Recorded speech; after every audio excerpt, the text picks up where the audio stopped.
आज की सबसे बड़ी सुर्खियां, खेल की रोमांचक दुनिया, राजनीति की हलचल, प्रमुख घटनाएं, मौसम का हाल, विवादों की तपिश और अपराध की चौंकाने वाली कहानियां। देश विदेश की हर बड़ी खबर सुनने के लिए जुड़िए हमारे साथ इस खास वीडियो में और इसी तरह की और अपडेट पाने के लिए चैनल को सब्सक्राइब करके बेल आइकन को प्रेस कीजिए ताकि नए वीडियोस की अपडेट समय समय पर आपको मिलती रहे। और कमेंट सेक्शन में अपने स्टेट का नाम जरूर लिख दीजिएगा। इसी के साथ पीएम मोदी ने एक्स पर अपनी सिंगापुर यात्रा का एक वीडियो साझा किया। कहा, सिंगापुर की मेरी यात्रा बहुत फलदायी रही। ये निश्चित रूप से द्विपक्षीय संबंधों को मजबूती देगी और दोनों देशों के लोगों को लाभ पहुंचाएगी। जम्मू कश्मीर विधानसभा चुनाव के दूसरे चरण के लिए बीजेपी ने स्टार प्रचारकों की लिस्ट जारी कर दी है। इस सूची में प्रधानमंत्री नरेंद्र मोदी, केंद्रीय मंत्री जेपी नड्डा, अमित शाह, राजनाथ सिंह, नितिन गडकरी, यूपी के सीएम योगी आदित्यनाथ और राजस्थान के सीएम भजन लाल शर्मा समेत कई नेताओं के नाम शामिल हैं। वहीं देखिए, वक्फ संशोधन विधेयक पर विचार कर रही संयुक्त संसदीय समिति के समक्ष शीर्ष सरकारी अधिकारी पेश हुए। समिति को राष्ट्रीय राजधानी क्षेत्र में वक्फ संपत्तियों, सड़क परिवहन एवं रेलवे मंत्रालयों के भूखंडों के बारे में जानकारी दी गई। भारतीय अंतरिक्ष अनुसंधान संगठन यानी कि इसरो के अध्यक्ष एस सोमनाथ ने कहा कि साइबर सुरक्षा का खतरा डाटा चोरी तक सीमित नहीं है, ये राष्ट्र की सुरक्षा से भी जुड़ा है। इसीलिए साइबर सुरक्षा उपकरण विकसित करने के लिए इकोसिस्टम बनाना बेहद जरूरी है। वहीं देखिए, बीसीसीआई की 93rd वार्षिक आम सभा बेंगलौर में होगी, लेकिन इस बैठक में नए सचिव का चुनाव होने की संभावना नहीं है। इस दौरान बेंगलौर में राष्ट्रीय क्रिकेट अकेडमी केंद्र का उद्घाटन किया जाएगा। वहीं केंद्रीय सड़क परिवहन मंत्री नितिन गडकरी ने इलेक्ट्रिक वाहनों के लिए दी जाने वाली सब्सिडी पर बड़ा बयान दिया है। केंद्रीय सड़क परिवहन और राजमार्ग मंत्री नितिन गडकरी ने कहा कि इलेक्ट्रिक वाहनों के लिए दी जाने वाली सब्सिडी की अब जरूरत नहीं है, क्योंकि उपभोक्ता अब खुद ही ईवी या फिर सीएनजी वाहन चुन रहे हैं। इसी के साथ कोलकाता के आरजीकर मेडिकल कॉलेज के पूर्व प्रिंसिपल संदीप घोष पर वित्तीय गड़बड़ियों का आरोप है। इन्फोर्समेंट डायरेक्टोरेट ने पीएमएल के तहत केस दर्ज कर लिया। ईडी ने घोष के घर सहित 6 ठिकानों पर छापा मारा।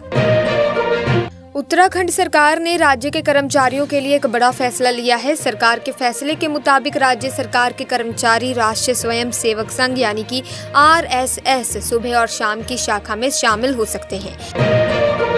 उत्तर प्रदेश में 69,000 शिक्षक भर्ती मामले में चयनित अभ्यर्थियों ने सेवा सुरक्षा आदि की मांग को लेकर सुप्रीम कोर्ट में एक याचिका दायर की थी, जिस पर 9 सितंबर को सुप्रीम कोर्ट की सुनवाई होगी।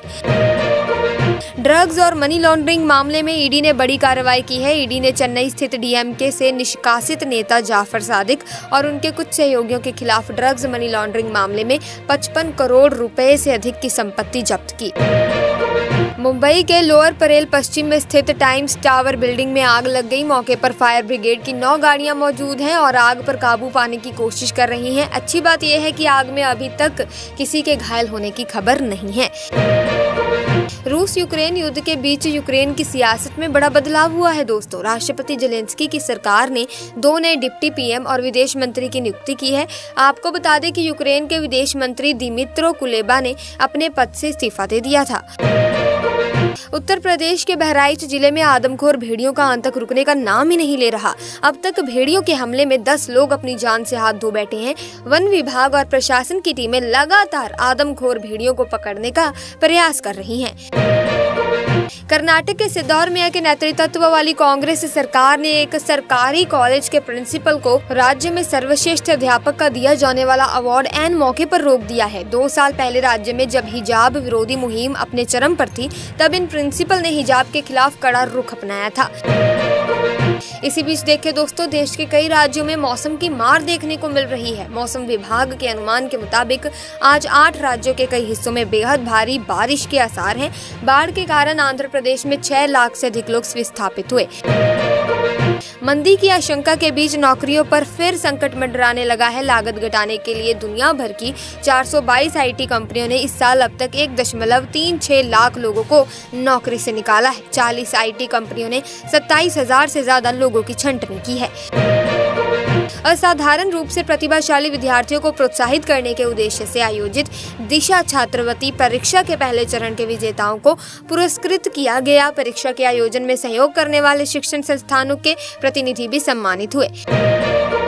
वहीं प्रदेश की राज्यपाल आनंदीबेन पटेल ग्रेटर नोएडा आएंगी। वो शारदा विश्वविद्यालय परिसर में होने वाले आंगनबाड़ी सम्मेलन में शामिल होंगी। इसके अलावा अगले कुछ दिनों में ग्रेटर नोएडा में प्रधानमंत्री सहित कई वीआईपी अलग अलग कार्यक्रमों में शामिल होंगे। वहीं 12 से 15 दिसंबर तक FRI देहरादून में सम्मेलन प्रस्तावित है। इसके लिए आयुर्वेद विभाग ने तैयारियां शुरू कर दी हैं। सम्मेलन में राष्ट्रीय व अंतर्राष्ट्रीय स्तर के आयुर्वेद संस्थानों के विशेषज्ञ, आयुष फार्मा कंपनियों के प्रतिनिधि आयुष चिकित्सा व संभावनाओं पर मंथन करेंगे। वहीं देखिए, इजरायल और भारत के ड्रोन खतरों से निपटने के लिए द्विपक्षीय सहयोग को सुदृढ़ करने की प्रतिबद्धता जताई है। ड्रोन खतरों के खिलाफ सुरक्षा सहयोग बढ़ाने के मकसद से दिल्ली में आयोजित 3 दिवसीय सेमिनार में दोनों देशों के रक्षा मंत्रालयों और कंपनियों ने भाग लिया है। इसी के साथ हरियाणा के जींद के उचाना कला विधानसभा क्षेत्र से जन नायक जनता पार्टी के टिकट पर चुनाव लड़ने वाले पूर्व उप मुख्यमंत्री दुष्यंत चौटाला की 5 साल में लगभग 11 करोड़ रुपए की संपत्ति बढ़ गई है। उनकी कुल संपत्ति 28 करोड़ 86 लाख रुपए दिखाई है। वहीं दोस्तों, स्टॉक मार्केट के साथ टेलीकॉम कंपनी वोडाफोन आइडिया के शेयर में भी गिरावट देखने को मिली है। वोडाफोन आइडिया के शेयर 1 घंटे की ट्रेडिंग में 10% से ज्यादा गिर गए हैं। ब्रोकरेज फर्म द्वारा टारगेट प्राइस कम होने के बाद शेयर में बिकवाली आई है। वहीं इस साल नवंबर महीने में होने वाली अमेरिकी चुनाव में भी एलन मस्क खुलकर ट्रंप का समर्थन कर रहे हैं। कुछ दिनों पहले एलन मस्क ने ट्रंप का इंटरव्यू भी लिया था। इसी बीच रिपब्लिकन उम्मीदवार और पूर्व राष्ट्रपति डोनाल्ड ट्रंप ने एलन मस्क को खुशखबरी सुनाई है। महाराष्ट्र के मुंबई में 640 एकड़ में फैले एशिया के सबसे बड़े स्लम धारावी के रीडेवलपमेंट के लिए अदानी ग्रुप और महाराष्ट्र सरकार साथ मिलकर काम कर रहे हैं। अदानी ग्रुप ने धारावी रीडेवलपमेंट प्रोजेक्ट में 2000 करोड़ रुपए का इन्वेस्टमेंट किया है। टमाटर के बाद प्याज की आसमान छूती कीमतों पर लगाम लगाने के लिए सरकार ने रियायती भाव पर बिक्री की शुरुआत कर दी है। डिस्काउंटेड प्राइस पर प्याज की बिक्री की शुरुआत 1 दिन पहले की गई है। इसके तहत लोगों को महज 35 रुपए किलो के भाव पर प्याज खरीदने का मौका मिल रहा है। वहीं दोस्तों, मुंबई के मशहूर लालबाग के राजा की पहली झलक सामने आ गई है। उनके मस्तक की शोभा बढ़ा रहा 16 करोड़ का मुकुट आकर्षण का केंद्र बना हुआ है। जय जयकारे के बीच गणपति बप्पा ने भक्तों को दर्शन दिए। बड़ी संख्या में भक्त यहां जुटे। इसी के साथ दोस्तों, खबरों का सिलसिला यहीं पर समाप्त करते हैं। अगर वीडियो इन्फॉर्मेटिव लगी तो इस वीडियो को लाइक करें, शेयर करें, चैनल को सब्सक्राइब करके बेल आइकन को प्रेस कीजिए ताकि नए वीडियोस की अपडेट आपको मिलती रहे। जल्दी मुलाकात होगी आपसे, तब तक के लिए धन्यवाद।